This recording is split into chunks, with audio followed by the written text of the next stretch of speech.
Today is Monday, Parashat Shemot. The parasha of this week, Paro, has a decree that he puts out that he tells the midwives, the Jewish midwives, when a Jewish woman gives birth, if there is a boy, then you kill him. If it's a girl, then you let it live. And the Pasuk calls these Jewish midwives Shifra and Puah. According to the Midrash, Paro wanted to have influence on them, so he changed their names, because Shifra is really Yocheved. She's the mother of Moshe and Aaron. But he gave her a name instead of Yocheved, Shifra. And he gave Miriam, who was the sister of Moshe, he gave her a different name. Instead of Miriam, he called her Puah. Apparently, these two words have meaning in Egyptian, and he wanted, by giving them an Egyptian name, to change their identity.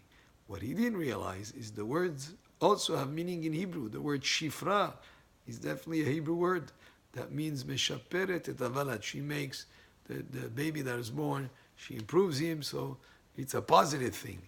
And Puah, which he gave for Miriam, actually Puah has meaning also that makes noises to the baby, that just like when a young baby is there, people make noises to them. So she was also having a Jewish meaning, a Hebrew meaning to her name. But there is a pasuk here that I'd like to focus on today. The pasuk here in the parasha says, "Vayhi ki yareu am yaledot et Elohim vayas lahem batim." And the pasuk says, because the midwives were God-fearing, they didn't follow the decree that Paro put out. But techayena et eladim, she made the boys live. They didn't fulfill that horrible decree of Paro to kill the boys. And because they were God-fearing, Vaya'as lahem batim, Hashem made for them houses. What does it mean he made for them houses? Does it mean what? He gave them a palace? Hashem gave them as a gift a mansion? Rashi explains, batim, houses, is the houses of Kehuna and Leviah, and the houses of kingship. From Yocheved came out the spiritual leadership of Am Yisrael, in the sense of the Kohanim and the Leviim who served in Bet HaMikdash. And from Miriam came out the house of kingship, of civic leadership, which is the David HaMelech came out from Miriam.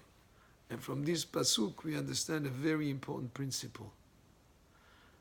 When the mothers are God-fearing, when there is an atmosphere in the home of a person who is God-fearing, then that person merits to have descendants, even generations later.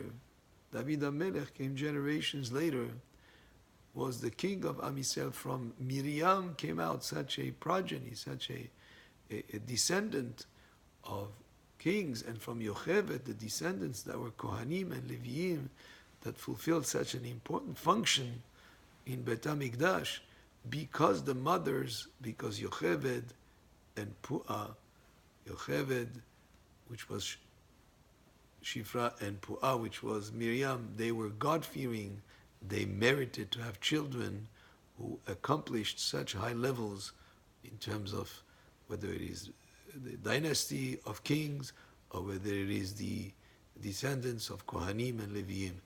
And very important that the mother, the wife, the lady in the house, she's called Akeret HaBayit. What is Akeret HaBayit?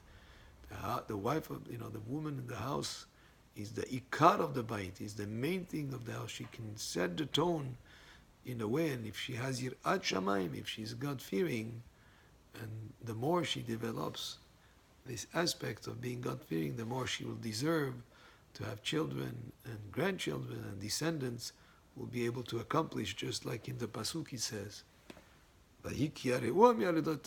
because they were God-fearing, he gave them these great houses of the house of David HaMelech and the house of the Kohanim and the Leviim. Baruch Adonai le'olam, amen ve'amen.